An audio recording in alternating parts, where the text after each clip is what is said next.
My name is Marin Hale. I'm 32, and on my birthday, I learned that peace sometimes looks like 3 suitcases and a courier receipt. The lobster mac and cheese was still bubbling on the stove when the front door burst open and Evan breezed in, already dressed for a night I wasn't invited to. He smelled like expensive cologne and urgency. "Happy birthday," he said fast, a drive-by kiss against my cheek. "Andrea needs me. It's urgent. I can't explain. Don't wait up." Before I could process the sentence, my phone buzzed. A text from him, as if the spoken version hadn't been clear enough. "X needs me. Don't wait up." No apology, no context, just a command to accept displacement. Something inside me didn't break. It clicked, like a switch that had been waiting for the right day to remember it had power. "Understood," I replied. He didn't even blink at the word. It was permission, he thought. It was closure, I knew. When the door slammed, the apartment exhaled.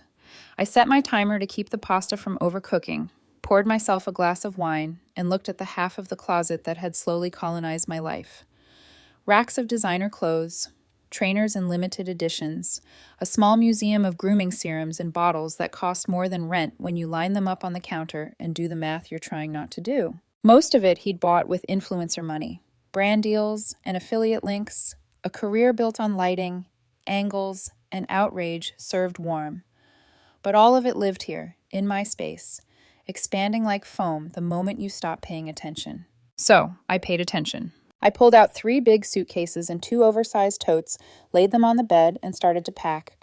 Not in a rage, not in a scramble. Carefully, methodically, the way you pack a life that keeps insisting it doesn't belong to you. Every jacket found its mate. Every shoe got a soft wrap. I lined up moisturizers like a battalion and tucked them into a toiletry case. The tote swallowed belts, sunglasses, buzzy gadgets with rechargeable docks. I took the time to fold his favorite cashmere sweaters, as if they might witness against me later, because I knew he would make an audience of this.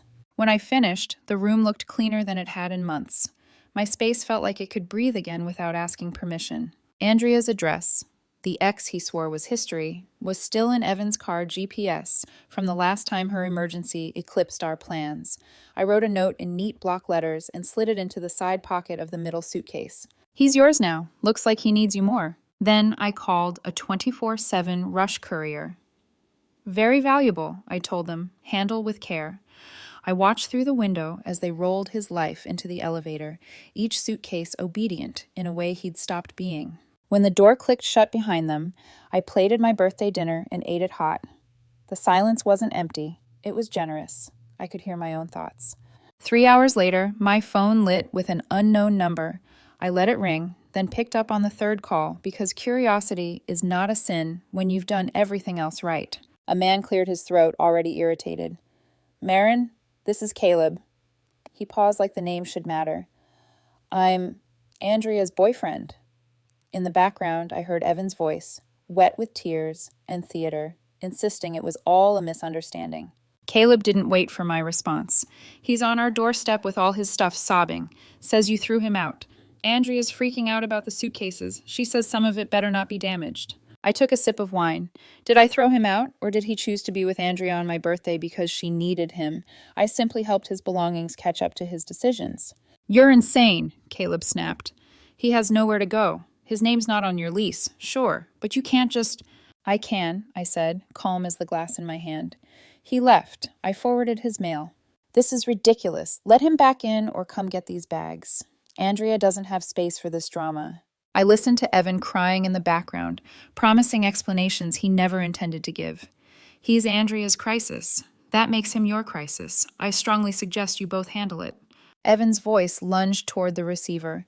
"Marin, please, you're overreacting. Andrea had an emergency." "My emergency," I said evenly, "was my birthday." Silence. A beat. Then Caleb huffed, like a man who has realized he isn't in charge of this scene after all. "You'll hear from us," he said, and hung up. I placed the phone face down and stared at the candle pooling on the table. The wax made its own small lake. I let it cool and harden, the way I was teaching myself to. The barrage started before midnight. Evan's texts arrived in sets, pleading, then angry, then begging again, as if emotion were a combination lock and one spin would open me. "Marin, how could you? I was helping a friend. You embarrassed me. Please don't do this. Then, I'm coming back to get my things. You already have them, I replied. ... They blinked for a long time, then died. At 8 a.m., my door opened without knocking. Stephanie, Evan's older sister, strode in with her emergency key, the one I'd forgotten she even had. She wore workout leggings and fury. Marin, she said, hands on hips. What is going on? Evan's hysterical. You threw him out. On your birthday, he made a mistake. I pushed a mug across the counter. Coffee? Don't be glib. But she took it. Andrea manipulated him. You know how she is. I do, I said. I also know how he is when she calls. He left me on my birthday via text for his ex. I forwarded his property to his destination of choice. Stephanie's anger rearranged into worry. He has nowhere to go. He has you, I said gently. He has friends. He has Caleb's patience, apparently, until Caleb runs out of it. What he doesn't have is a place here anymore. That's harsh.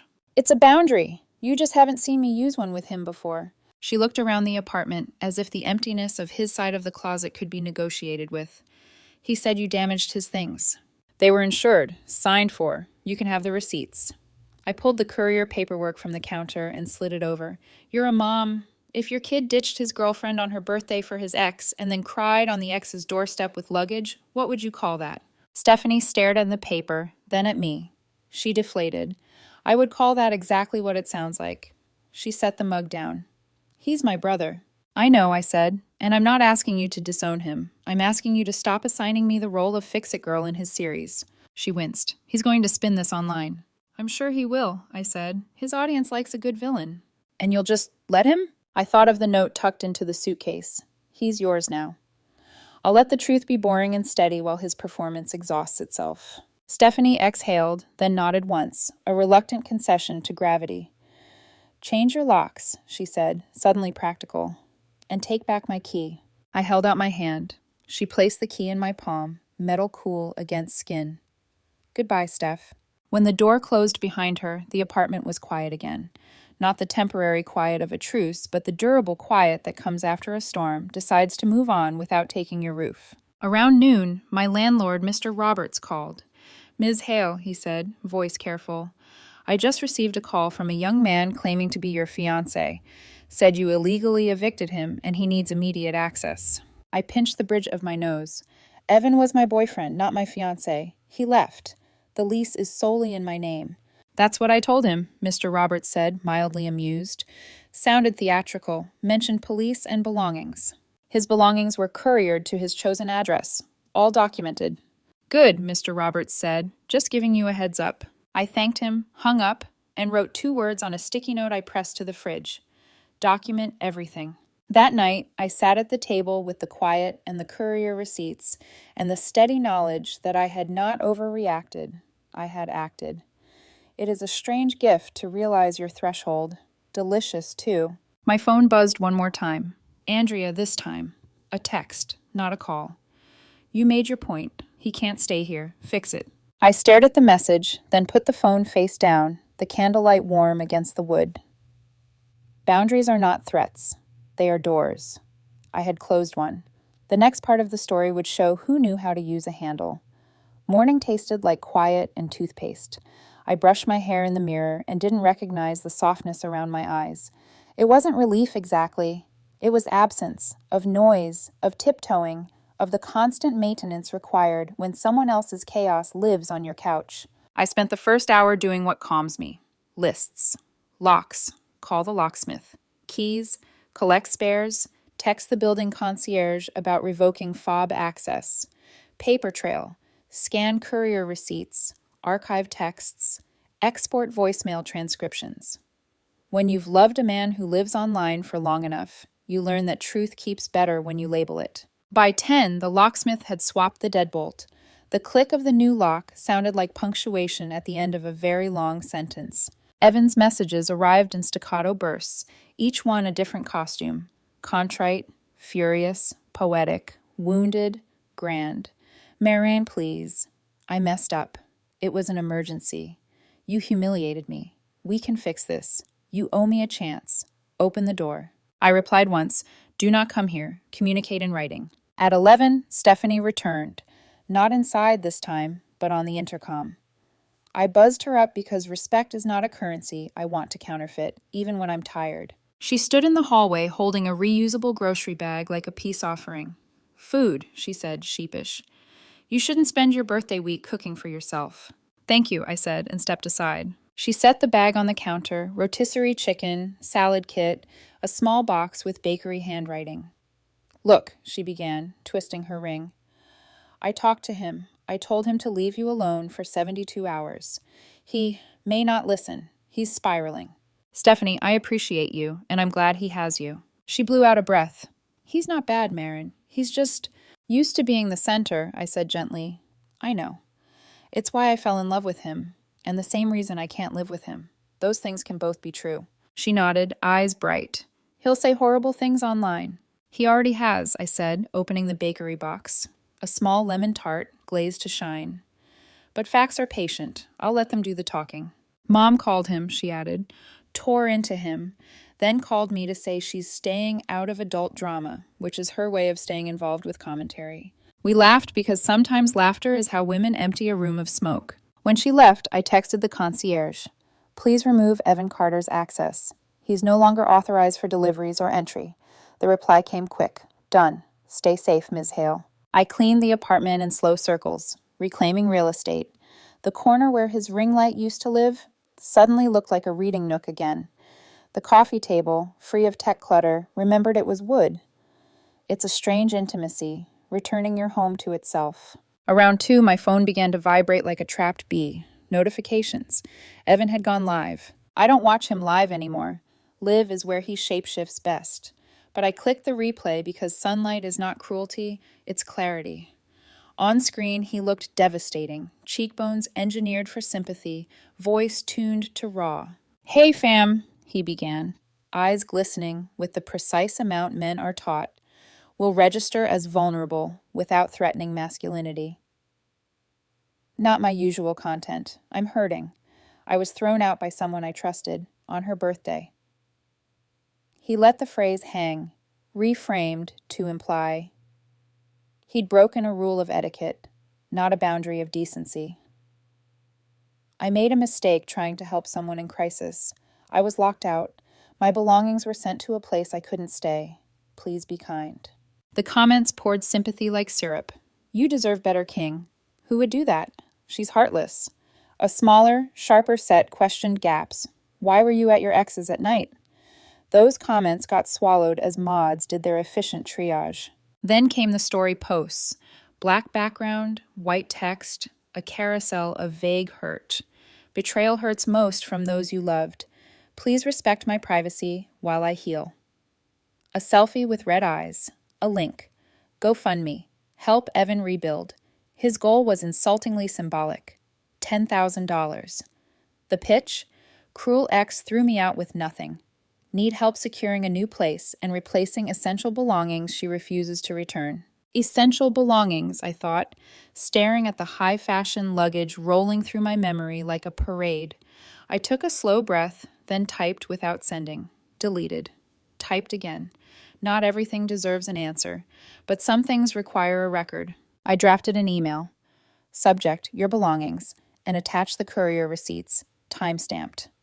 I CC'd Stephanie, not because I wanted an ally, but because daylight is useful. Evan, all of your items that were in my apartment as of date were packed by me into 3 suitcases and 2 totes and dispatched via courier, tracking numbers attached.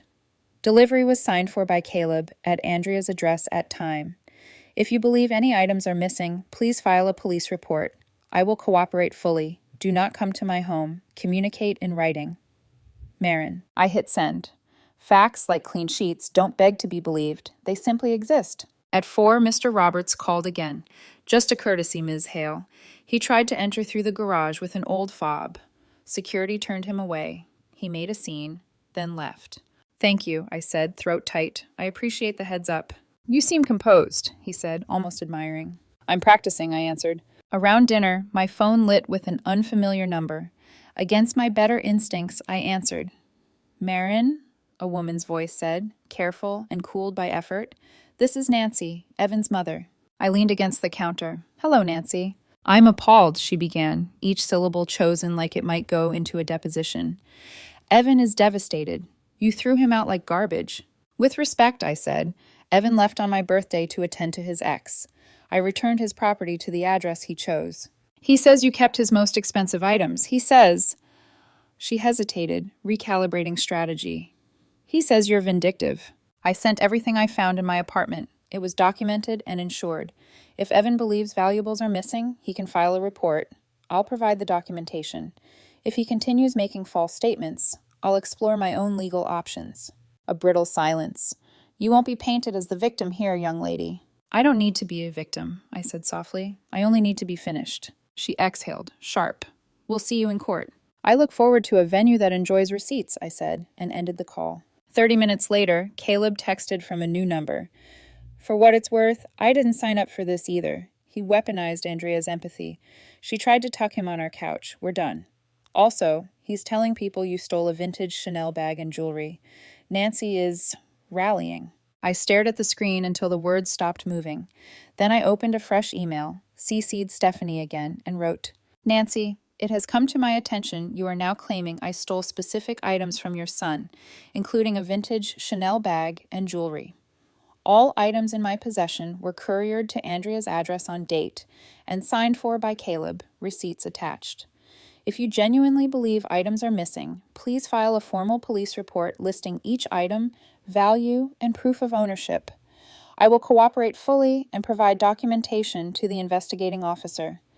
Continuing to make false statements about theft will result in my pursuing legal remedies. Marin. I didn't bluff about photos. I didn't need to. The truth is stable even when people shake it. By 9, the GoFundMe had stalled at $342, a trickle of pity money that would evaporate when the next shiny crisis surfaced. The comments were a study in parasocial relationships, lovers, saviors, skeptics, all convinced they knew a person who only ever showed them angles. I turned off my phone and ran a bath. I poured a capful of eucalyptus in and watched the water thread the scent across the room. The surface settled, and for the first time in a long time, I saw my reflection, uninterrupted by anyone else's urgency. I slept hard, woke to 3 missed calls from Nancy, 2 voicemails from Evan, 1 weeping, 1 furious, and a text from Stephanie. Mom's escalating. Also, heads up, Evan's telling followers you stole heirlooms. Then, I'm sorry. I made coffee, opened my laptop, downloaded everything into a folder labeled birthday, evidence, and backed it up twice. At noon, the concierge pinged. Package for Ms. Hale. I went downstairs. A small box waited, no return address. Inside, tissue paper cradled a single item. The emergency key Stephanie had used yesterday, and one more I didn't recognize with a note in her handwriting. I took Mom's. She won't be stopping by. S.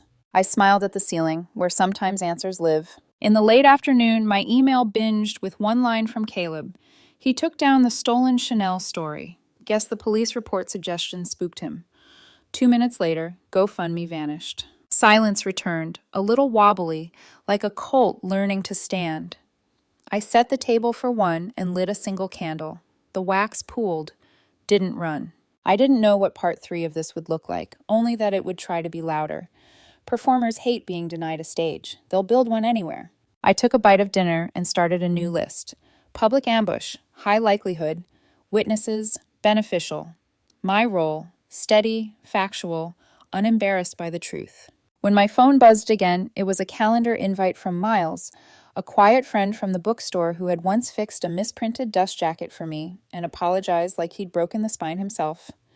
Dinner, low-key place, Thursday? I typed yes before I could give fear a rehearsal. If there had to be a scene, I decided, it would happen on neutral ground, under good lighting, with the bill already split. I put my phone face down and let the candle burn to a calm center. Thursday came, wrapped in the illusion of normalcy. The air was clear, my inbox quiet, and for a few hours I almost believed the story had burned itself out. Almost. By 6, I was dressed for dinner. Simple black dress, hair down, makeup soft enough to look unintentional.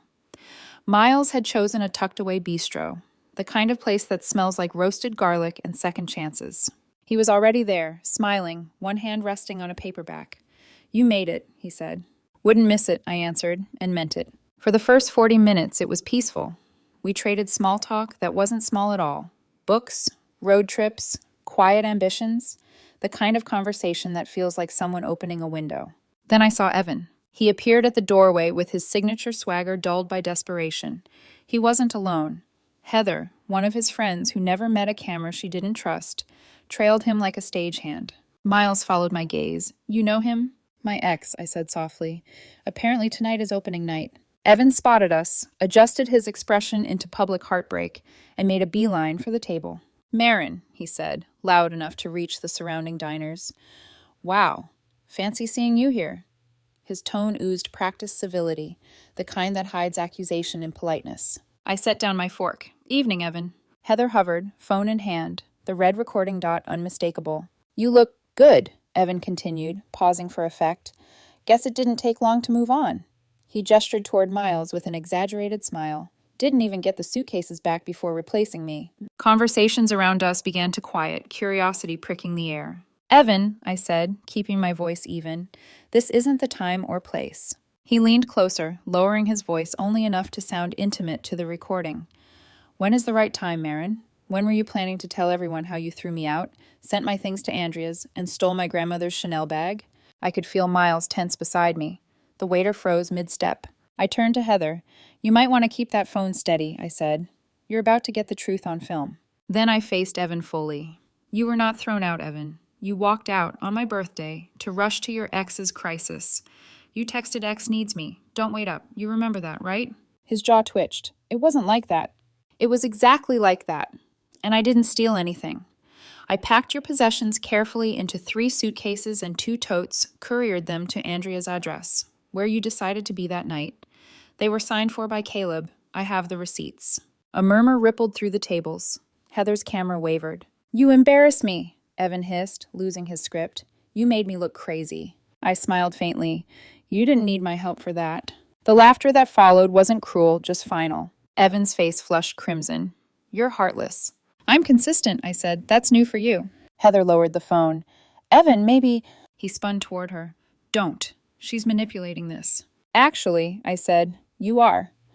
I turned to Miles, who looked both stunned and quietly amused. Sorry, I didn't order a floor show with dinner. Miles smiled. No refunds needed. This is illuminating. Evan's voice cracked, desperation bleeding through the performative anger. You think you're better than me? Everyone will know what you did. Good, I said. Tell them everything. Tell them you ditched me on my birthday for your ex. Tell them you built a GoFundMe lying about being homeless while living off Andrea's sympathy. Tell them you accused me of theft until I invited a police report and the story disappeared overnight. Tell them how your mother called me threatening court until your sister found the Chanel bag at her house. Heather's eyes widened. Wait, what? I looked at her kindly. You didn't know that part? She found it in a hat box, weeks ago. Heather muttered something under her breath and turned off the recording. Evan blinked, throat working, searching for a script that no longer fit. You can't. I can, I said quietly, and I just did. Now please leave. For a long moment he stood there, teetering between fight and flight.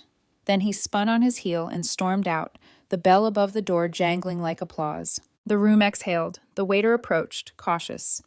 Another glass of wine? On the house. Please, I said. Miles raised an eyebrow. You okay? Better than I expected, I admitted. I think that was the final act. Pretty sure you got a standing ovation. I laughed, the sound strange and light. He'll post about it, I said. They always do. He did. By morning, Evan's feed was a patchwork of deleted stories and a final post, taking time offline to heal from betrayal and lies. The comments were merciless this time. His followers had seen too many contradictions, too many pity plays. Sympathy has an expiration date. Stephanie texted that afternoon. Mom's furious. She says you humiliated him. I said you told the truth. She hung up. Also, the Chanel bag? Definitely at her place.